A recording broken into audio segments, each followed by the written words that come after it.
বাংলাদেশ এটি ক্রান্তিকাল আমরা এখন অতিক্রম করছি।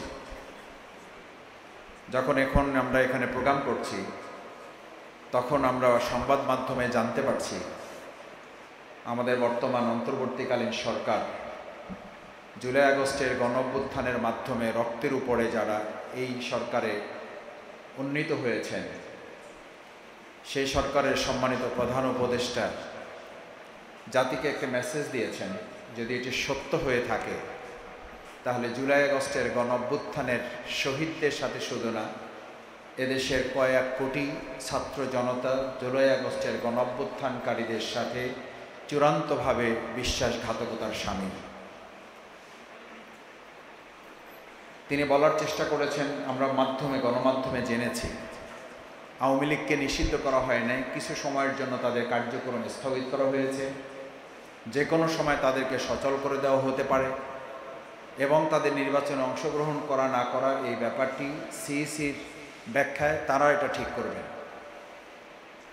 আমরা ছাত্র প্রতিনিধি এখানে যারা আছে তাদের মাধ্যমে দেশবাসীর কাছে পরিষ্কার বার্তা দিতে চাই, আওয়ামী লীগকে কোনো উপদেষ্টা কিংবা অন্তর্বর্তী সরকারের নিষেধাজ্ঞা কিংবা তাদের আদেশ নিষেধের উপর নির্ভর করে না। আওয়ামী লীগ পলাতক একটি ছাত্র সংগঠন শুধু না, পলাতক একটি রাষ্ট্র, পলাতক একটি দল, পলাতক একটি সংগঠন।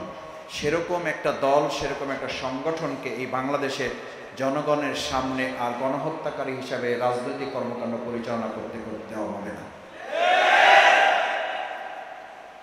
রাজনৈতিক দল হিসাবে তো তাদের আওয়ামী লীগকে নিষিদ্ধ করা হয় নাই, রাজনৈতিক দল হিসাবে তাদের কার্যক্রম বন্ধ করা হয় নাই,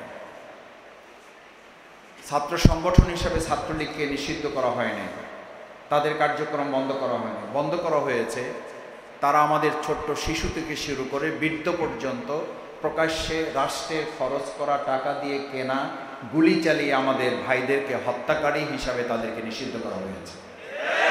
পৃথিবীর ইতিহাসে কোনো গণহত্যাকারী সংগঠন বাংলাদেশে শুধু নয়, কোনো রাষ্ট্রে জনগণের সামনে তারা দ্বিতীয়বার আর রাজনৈতিক কর্মসূচি পরিচালনা করার সুযোগ পায় নাই, এখানেও পাবে না, ভবিষ্যতেও বাংলাদেশে পাওয়ার কোনো সম্ভাবনা নেই। প্রাণপ্রিয় ছাত্র প্রতিনিধিবৃন্দ, এইসব কথা বলে এটা হতে পারে ব্যাখ্যা, প্রফেসর ইউনূস সাহেব শুনেছি তিনি খুব কৌশলী কথা বলেন, যদি এটা হয় তাহলে আমরা এটাকে স্বাগত জানাই যে এই সুযোগ দিয়ে রাস্তা তৈরি করে, যেহেতু ইন্টারপোলের মাধ্যমেও শেখ হাসিনাকে আর বাংলাদেশে ফিরিয়ে নিয়ে আসা সম্ভব হবে কিনা, ছাত্রলীগের সাদ্দামকে নিয়ে আসা সম্ভব হবে কিনা,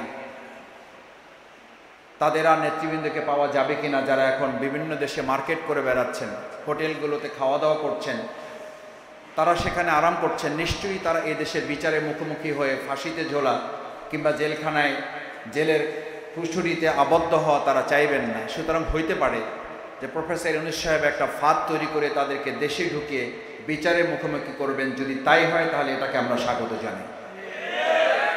আসুক তারা, শেখ হাসিনা আসাই দরকার, কারণ শেখ হাসিনা তো বাংলাদেশে থেকে বাংলাদেশকে বিনষ্ট করেছে, আওয়ামী লীগ বাংলাদেশে থেকে বাংলাদেশের রাজনীতি এবং এদেশের সৌজন্যতা নষ্ট করেছে। এখন এই আওয়ামী লীগ গোটা বিশ্বে ছড়িয়ে গিয়ে আন্তর্জাতিকভাবে গোটা বিশ্বকে তারা অস্থির করে তুলেছে।